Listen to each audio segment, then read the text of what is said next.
Hi everybody, my name is Yakov Darling Khan, and together with Susanna, my wife and partner of 33 years, I am the founder of the practice known as movement medicine. One of the core principles and practices of movement medicine is based in the mythological creature that is the phoenix, and we call this the phoenix process. The essence of movement medicine is the invitation to transform our suffering, to rise from the ashes of that suffering, and to be able to create and tell a new story that dignifies us, our relationships, our relationship with life, with the earth, with the environment, with our ancestors.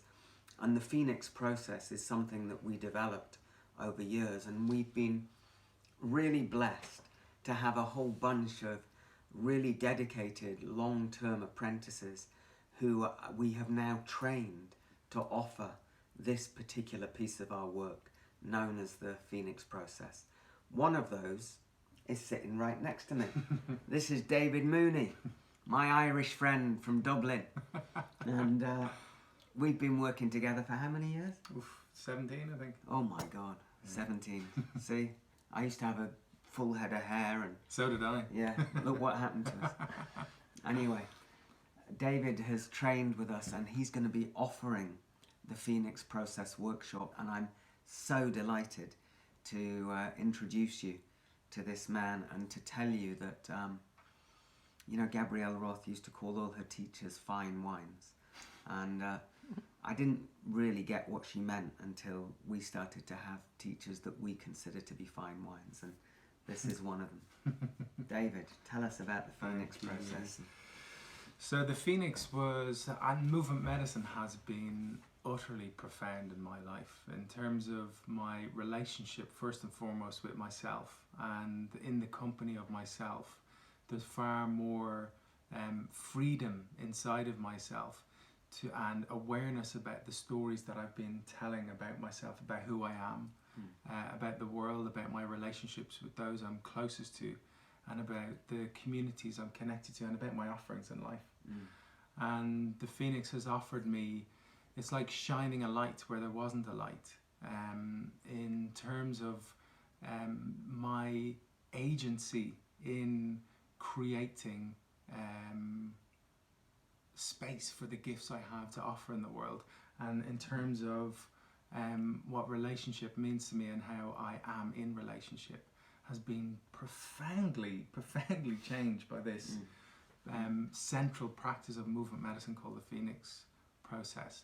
And I've done quite a lot of Phoenix processes. It's like this process is something that you come and learn to do, and it's something that you can bring back into your life. That's one of the most powerful things I find about this, and that I find about movement medicine is about that we have a lot of orientation about bringing these practices back into your day-to-day life and back into your how can this serve your relationship, how can this serve your offerings in the world, and how can this serve your communities that you're connected to.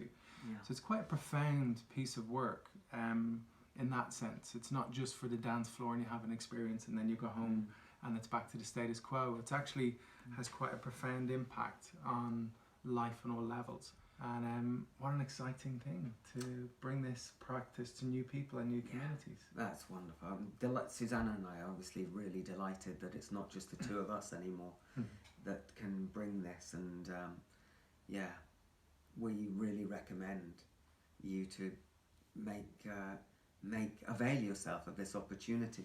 It's interesting what I hear you talking about when you're talking about agency, and it's to do with, you know, there's a lot in the world of the New Age world talked about we create our own reality, and we tend not to agree with that, but where we do agree is that we do create our own perception of reality.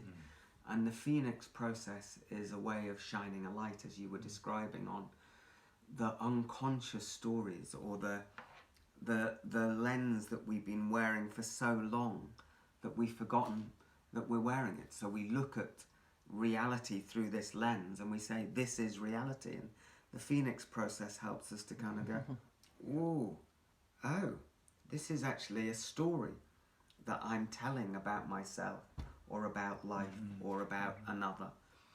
And that I do have some choice to understand where the origins of that story, often in self-protection, in survival, the present usefulness or accuracy of that story, and the possibility of retrieving essential parts of the self that may have got frozen in the process of our incarnation, our growing up, our coming into the world.